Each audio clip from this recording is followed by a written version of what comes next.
నమస్కారం. NM7 TV న్యూస్‌కి స్వాగతం.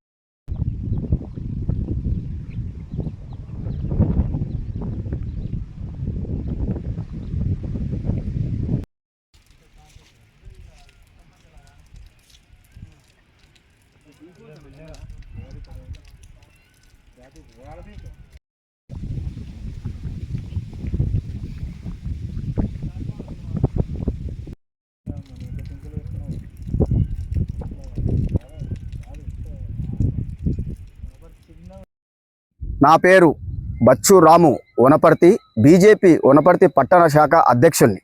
నేను ఈరోజు తిరుమలగుట్ట వనపర్తికి 6 కిలోమీటర్ల సందర్భంలో దూరంలో ఉన్న పురాతనమైన 200 సంవత్సరంలో వెలిసిన శ్రీ శ్రీ శ్రీ వెంకటేశ్వర స్వామి ఏ విధంగా అక్కడ తిరుపతిలో వెలిసిండో వనపర్తిలో ఉడక 200 సంవత్సరాల కింద వెలిసిండి. ఇక్కడ ఏడైతే తిరుపతిలో 7 గుట్టలు ఉన్నావో అదే విధంగా ఇక్కడ చూడండి 7 గుట్టలు ఉన్నాయి. మనకు ఇక్కడ సంజీవిని మొక్కలు ఉన్నాయి.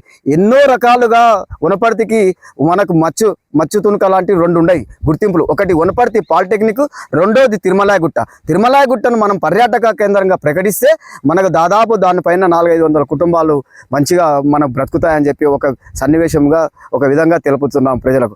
అదేవిధంగా ఈరోజు మనకు జూపల్లి కృష్ణారావు గారు మన పర్యాటక మంత్రిగా ఉన్నారు కాబట్టి వారు చొరవ తీసుకొని వనపర్తి ఎమ్మెల్యే గారు మేఘారెడ్డి కూడా చొరవ తీసుకొని గతంలో మనకు రాష్ట్ర ప్రణాళిక సంఘం అధ్యక్షుడు ఉన్నాడు కాబట్టి అతను కూడా ఈ రోడ్డు వేయించి మనకు చిన్నారెడ్డి గారు కూడా ఎమ్మెల్యే ఉన్నప్పుడు కూడా ఈ రోడ్డు వేయించి పైన ఎన్నో వసూలు చేయించారు. కనీసం ఇప్పుడు అక్కడ వసతి లేదు, వాటర్ లేదు, కనీసం ఏ రకమైన వసతి కూడా లేదు. కాబట్టి ఇప్పుడు త్వరగా దాన్ని అమలు చేయాలని చెప్పి మనం ఎమ్మెల్యే గారికి మనం ఒక విన్నపించినాము. అదేవిధంగా మనం రాష్ట్ర ప్రభుత్వానికి కూడా మన జూపల్లి కృష్ణారావు గారికి పర్యాటక శాఖ మంత్రి కూడా మనం ఒక మెమరాండం ఇప్పించడం ద్వారా జరుగుతుంది. కాబట్టి అతి త్వరగా వనపర్తికి 6 కిలోమీటర్ల ఉంది కాబట్టి దీన్ని పర్యాటక కేంద్రంగా ప్రకటిస్తే దాదాపు మన వనపర్తికి ఒక తెలంగాణ రాష్ట్రంలో కూడా మనకు ఏ విధంగా అయితే యాదగిరి గుట్టలకు ప్రతినిధి చెందుతుందో ఆ విధంగా వనపర్తి కూడా తిరుమలనాథ గుట్టాన్ని కూడా మనకు వస్తుంది. కాబట్టి ఈ అమావాస్య సందర్భంగా ఈరోజు మనం భారతీయ జనతా పార్టీకి వెళ్ళి పిలుపునివ్వడం జరుగుతుంది.